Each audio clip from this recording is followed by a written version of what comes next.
మధు అయితే కాలేజీలోకి వచ్చిన తర్వాత ఇంక మహిని చూస్తూ ఉంటుంది. ఎంత మంచివాడు అని చెప్పనని తన మీద కొంచెం మంచి ఒపీనియన్ అయితే కలిగి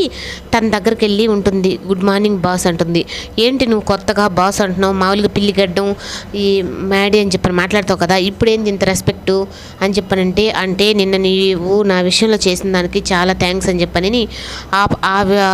ఆ విషయంలో నువ్వు కాకుండా ఇంకెవరున్నా నేను అలాగే ప్రవర్తించుంటాను, ఎందుకంటే హ్యూమన్ రైట్స్ నాకున్నాయి, అట్లా మంచిగా చేయాలని చెప్పాను అనేటప్పటికీ ఇప్పటిదాకా అయినా నీ క్యారెక్టర్ ఇది కాదు కదా, నువ్వు ఎప్పుడు పిల్లిగడ్డం అని చెప్పనని ఇట్లా మొండిగా మాట్లాడమే కదా అని చెప్పనేటప్పటికీ ఇంకా మళ్ళీ మధు కోపం వచ్చి, నీతో నేను ఎంత మంచిగా మాట్లాడాలన్నా నువ్వు అంతే, అందుకే పోరా మా పిల్లిగడ్డం అని చెప్పననేసి అంటుంది. అప్పుడు చూసా ఇప్పటికైనా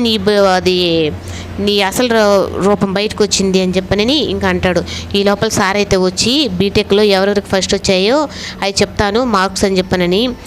చెప్తూ ఉంటాడు. ఫస్ట్ థర్డ్ ర్యాంక్ వచ్చి వివి వరుణ్ అని చెప్పానంటే, ఆ తర్వాత సెకండ్ ప్లేస్ అని చెప్పనేటప్పటికీ ఇంకా తన పక్కన ఫ్రెండ్ అయితే ఎట్లో 95% నీకు వచ్చింది కాబట్టి నువ్వే లేరా మహి ఫస్ట్ అని చెప్పాను అనేటప్పటికీ ఇంకా సార్ ఏమో సడన్గా మహి వివిఎన్ వర్మ అని చెప్పి అనేటప్పటికీ ఇంకా అర్థం కాదు, అయినా నాకంటే ఫస్ట్ ఎవరున్నారు అని చెప్పని అనుకునేటప్పటికీ ఇంకా చిన్ని అయితే ఫస్ట్లో ఉంది అని చెప్పనని అంటాడు. ఇంకా కాలేజ్ నుంచి బయటికి రాగానే అవును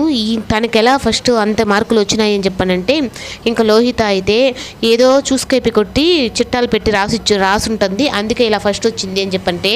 ఇంకా ఆ మాట అయితే మధు చౌకైతే వినపడి, నీలాగా ఆ క్యారెక్టర్ నీది నాది కాదు, నీ బుద్ధి అలాంటి